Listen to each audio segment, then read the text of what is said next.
everybody for coming. I never know how many people I'm going to have come to these talks because it's maybe a little bit more specialised than some of the other talks. I also feel like I'm about to perform or sing or something. I've never had two mics on at once while presenting, so it's a bit strange. But yeah, so I'm going to talk a little bit about disability at work, talk about disclosure, how you might have that conversation. So we'll touch a little bit on rights, we'll touch a little bit on accommodations, what that means, and how to kind of have that conversation in the workplace too. So if no one's heard, I actually forgot one important piece of information. Oh yeah. We do have some questions at the end if you want to slide over. It's #357 for this session. Ask the questions. Thank you. Great, thanks everybody. So if you've never heard of AHEAD before, I think I see some familiar faces that I've already spoke to today, maybe at the stand. But basically what we do is broken into three different sections. The first is at the access and college stage. So there we're going to the likes of career or college fairs. We have our own college fair that happens once a year as well. We're giving information on supports, disability supports in college, trying to encourage people to go into college. The second stage then at third level is places like this where we're talking about advocacy, we're talking about disclosure, and starting to talk about preparing for work and what that might look like. And then finally we have our employment programme, which is our WAM programme, which is a work placement programme for graduates with disabilities. And they're paid at graduate level, and I suppose it's a supported workplace environment where you'd kind of be able to get your accommodations and stuff sorted too. The bigger picture, I suppose, we do some lobbying, we contribute to policy, we're part of a LINK network, which is the European network of disability organisations like ourselves who work in the kind of employment area and education area. And then finally we release annual statistics, which we'll look at the next slide. So we collect every year the number of students who are registered with disabilities, and the only reason I've kind of left this slide in today is to show you that that number is growing year on year, which means that year on year there's more graduates who are graduating with degrees who have disabilities. So there's lots of people in the workplace that have disabilities, and so disability in the workplace is becoming more and more common every year. It's becoming something where we're seeing accommodations are quite common now. Employers aren't really shocked by the need to have accommodations, and it's something that's becoming more commonplace, I suppose, which should, I hopefully, give you a little bit of comfort thinking about that conversation. So, disability legislation. I'm not going to bore everyone by getting too into detail about what the specifics of the legislation are. You don't need to be legal experts, but it's good to be aware of what's there and what kind of rights and stuff that you do have going into the workplace. So the first one is the Equal Status Act, and that relates to access to goods and services. The second one then is the Disability Act 2005, which is largely around access to public buildings, like physical access. So what does disability mean? What is disability? I maybe should have started this on the first slide. So this is the definition of disability. I'm not going to go through it entirely. That's in the legislation. You'll see there that they're kind of broad, kind of open-ended statements. There's 5 different areas that covers quite a lot of different kind of ways that someone could have a disability, different ways that could disable someone.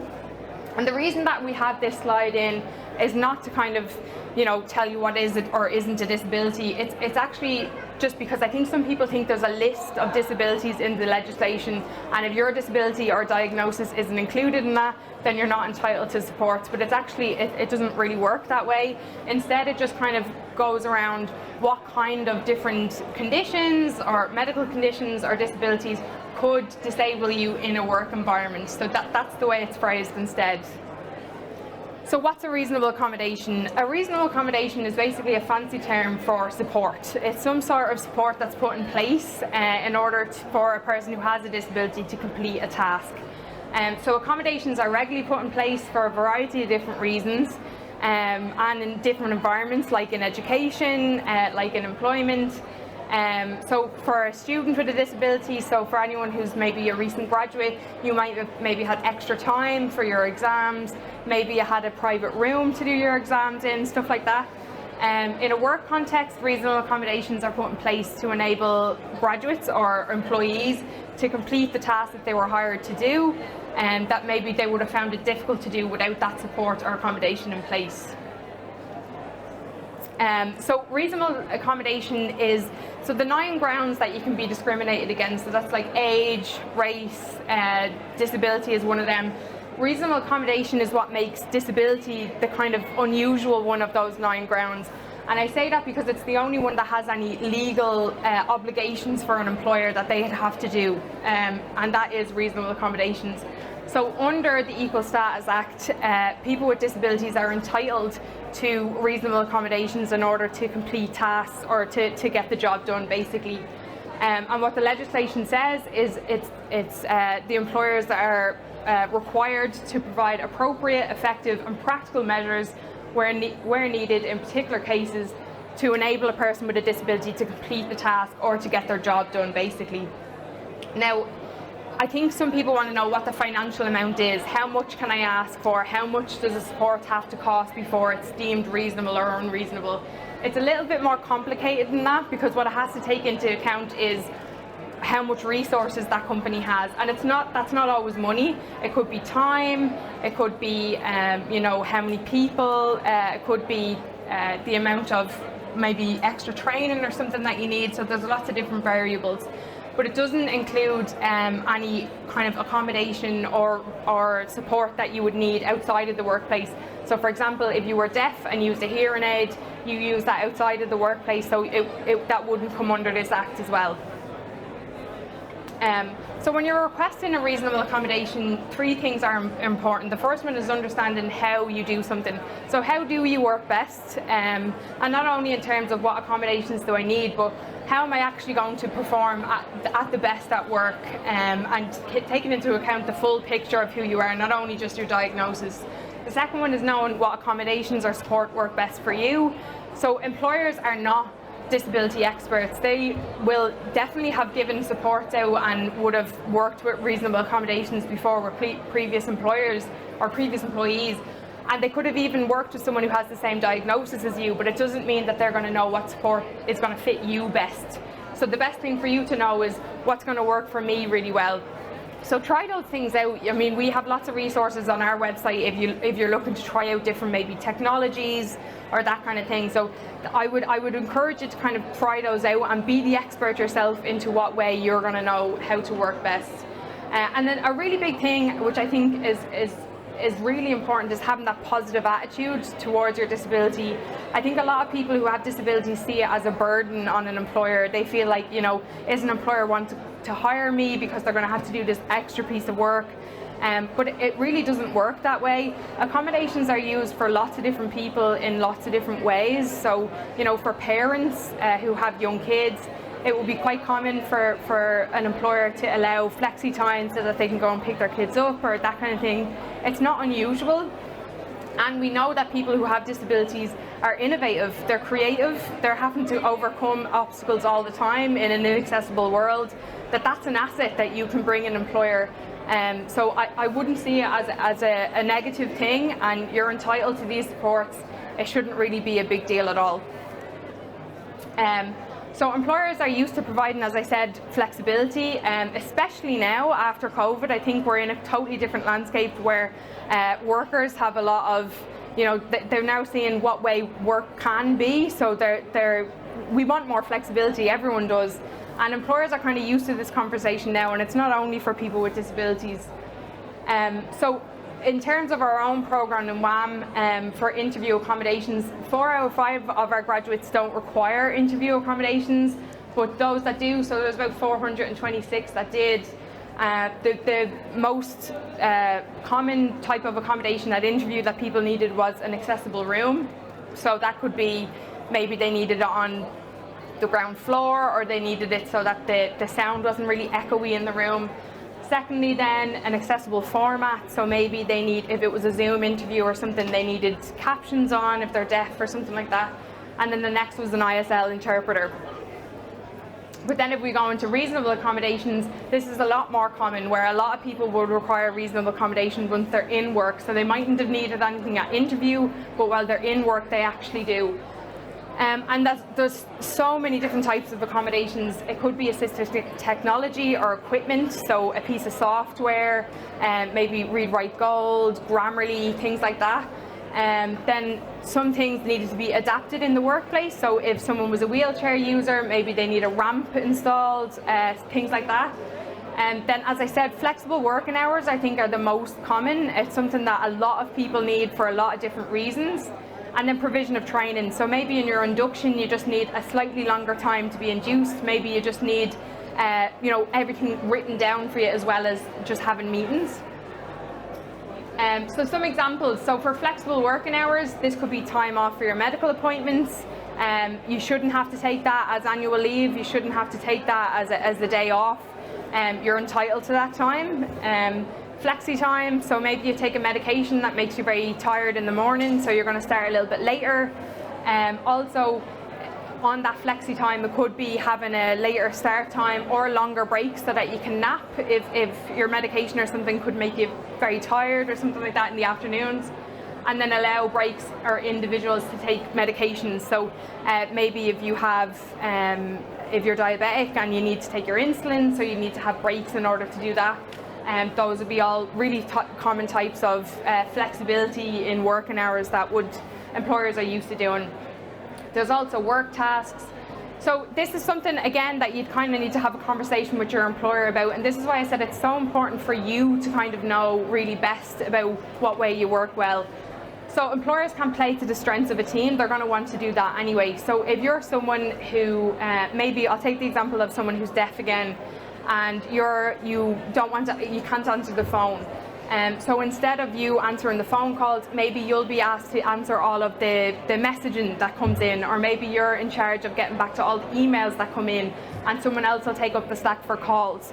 So it's just about what works best, what way as a team can we get the most out of what we're all doing collectively, and then allocating tasks accordingly based on that. Now, we say this is an accommodation, that would probably be very commonly done anyway in a team. What am I best at? What is my colleague best at? And how can we work in a way that's going to be the most productive? That's really all that it comes down to. And then the last one then is just around the provision of training. So allowing time for mobility training. So if someone's maybe blind, maybe they need to be shown around the office space if it's in person. Arranging ISL interpreters for induction training. So obviously there's actually grants and stuff for that as well. It might just take a little bit more time to make sure that's in place. Any notes or material for training in advance, or maybe you need that in a different format. So as I said, maybe everything's in a handbook. Maybe you'd prefer to have that in audio format. Maybe you prefer electronically rather than a printout. Stuff like that can be very easily done. Or allow things to be recorded. Now, obviously, for the likes of recording and stuff, that can be a little bit more tricky because of GDPR and stuff like that as well. So you'd have to, again, have a conversation with your manager internally about that. And then written material in alternative formats, so like large print, in Braille, in whatever it is that you might need it in. So that's a whistle-stop tour of accommodations, supports, or whatever. I wanted to leave time if anybody had any specific questions around supports. I'm also still going to be here for about another half an hour, so if there is like a more detailed conversation you want to have around supports, just let me know. So thanks for your attention, everybody. Thanks so much, Anna. Just in terms of the remote working, say if someone has joined a company, they haven't actually had to go to the office at all, but they may be, entitled to some level of, either accommodation or equipment or something like that. Do you find that people are less likely to ask for that because of the remote working dynamic? Yeah, I think it's an interesting time now. We're even seeing that with people who are placed on our WAM program, where maybe if you've done a placement and you've been working for somewhere for a year, but you've never actually set foot in the building, you mightn't even, and especially if that's your first job, you mightn't even know what accommodations you might need, never mind how do I even ask for them. I've already been working here a year. But I think that's an important point to make, is that one, there's no set amount of time you have to disclose. So the accommodation or the legal requirement to support you in employment, there's no start and end date to that. So you can change your mind 100 times, or you can need to try out different things loads of times, and that's absolutely fine. So if you've already been working somewhere remotely and then you're going into the office, you can change your supports, or you can then ask for supports. And it is a really nerve-wracking thing to do. But then on top of that, we're also seeing it's a really interesting and cool time right now for remote working being seen as an accommodation. So this is something like remote working is something that people with disabilities have wanted for years. It's made work accessible for a lot of people that maybe couldn't have done it otherwise. So there is some legislation that's coming out at the minute around that whole process of working remotely as an accommodation. And I think a lot of employers are more open to having that conversation now than maybe we were a couple of years ago. Okay.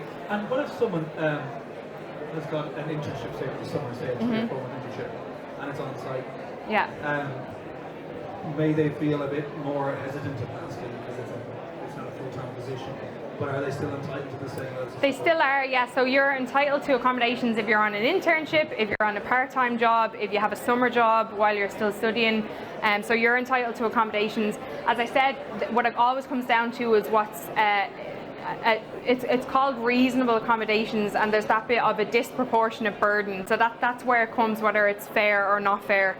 And I suppose that all comes down to a lot of different things. It's not only money. As I said, most accommodations actually don't cost employers anything, but if they do, it's about resources. So like, how much time are you given to that company versus how much resources it's going to take to arrange that accommodation. But for the most part, and what we always tell employers, there's always a workaround, there's always a way to make it work, usually.